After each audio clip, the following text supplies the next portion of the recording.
At yun po mga guys, magandang araw sa inyo. Ngayon, eto na yung ginawa kong Buddha tattoo. Magaling na siya, pero yung client ko kasi masyadong maingat sa tattoo. Hindi niya raw to hinahawakan. Pagka naliligo siya, hindi niya din daw to hinihimas ng may sabon. Talagang hinahayaan niya lang na dumalo yung sabon dito at hindi niya daw talaga to ginagalaw. Papansin nyo, may naiwan pang mga balat dyan na maliliit na dapat talaga matagal nang naalis kung napupunasan niya ng dahan-dahan. Pero guys, okay din tong ginawa niya. Sobrang safe nito. Pero kasi syempre yung tato makate. Kaya yung iba, nagagalaw talaga nila. Pero itong kliyente ko, sobrang ingat talaga sa tattoo. Kasi first time niya din magpatattoo ng ganito kalaki.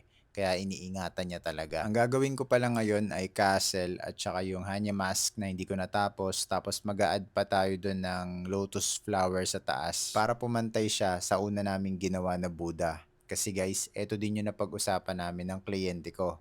Wrap around na tattoo. At dapat pantay talaga para maganda tignan. Sa bandang taas pala ng tattoo na to, hindi ako masyadong naglagay ng wave. Kasi guys, pagka nagpadagdag pa yung kliyente natin ng tattoo, hindi mahihirapan yung artist na i-connect yun dito. Kumbaga, meron siyang abang. Kasi yung ganitong size ng tattoo, pwede na talaga to idiretso ng full leg. Kaya yun yung ginawa kong diskarte. Naglagay ako ng abang para hindi mahirap dugtungan. Yun yung purpose lang nun. So, dito pala sa tattoo na to, nag-shade ulit ako sa kabuuhan ng hanya.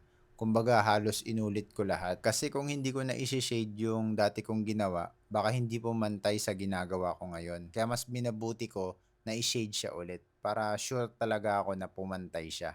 At dito sa tattoo na to guys, ang mga ginamit ko na needle ay 15 cm, 9 cm, 5 RL, at saka 7 RS. At sa ink naman, syempre dynamic black yung ginamit ko dito. Kasi yun talaga yung maganda pang black and gray. Ang mahirap pala sa black and gray na tattoo is kung paano mo makontrol yung shading mo. Kumbaga, dapat smooth shading siya. So, dapat marunong ka ditong magtimpla ng black and gray. Pero yung iba kasi masyadong madami yung ginagawa nilang mixture ng black and gray. Kaya siguro nahihirapan yung mga nag-aaral pa lang magtattoo. Kasi nga napaka-komplikado kung madaming timpla yung gagawin mo. Base sa experience ko sa pagtatattoo, magiging smooth yung black and gray na tattoo na gagawin mo kung marunong ka mag-control sa pag-shading mo. Kumbaga may tamang stroke kasi. Kung hindi ka marunong nun, hindi talaga magiging smooth yung black and gray. Kahit na sobrang perfect pa ng mixture mo. Pero pinaka-importante talaga para sa akin is yung oras. Kasi kung kulang sa oras yung kliyente mo, kumbaga binigyan ka lang niya ng isang araw at gagawa ka ng half sleeve na tattoo, dalawa lang yun. Mamadaliin ng tattoo artist yung gagawin sa'yo or hindi niya matatapos yung tattoo mo. Yun yung isang reason kung bakit medyo may presyo talaga yung tattoo. Kaya guys, pagka magpapatattoo kayo, paglaanan nyo po talaga ng oras para magkaroon kayo ng quality na tattoo. Kasi lifetime na po yan. At yung ginagawa kong tattoo na to, 2 session lang. Iisipin ng iba masyadong mabilis. Guys, hindi to nagiging komplikado sa akin kasi yung pinaglagyan, hindi na ako mahihirapan sa pwesto. Kumbaga nakahiga lang yung kliyente at iikot-ikot lang siya ng konti. At nandiyan pa rin yung binti niya, 'di ba?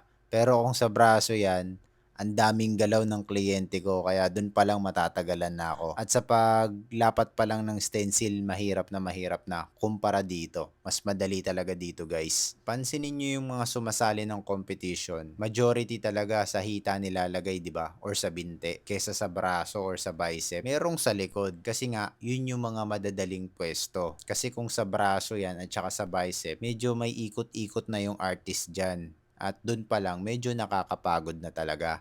O siya, madami na naman po akong sinasabi. Tapos na pala ako at gusto kong magpasalamat sa kliyente ko. At syempre, sa lahat ng nanood ng video na to. At kung okay lang, paki-like at follow naman ang Facebook page ko. Kasi marami pa po akong i-upload na tattoo videos na sa tingin ko makakatulong talaga sa mga nag-uumpisa pa lang magtattoo. Kaya hanggang dito na lang muna guys. Sa susunod ulit, maraming salamat. Bye!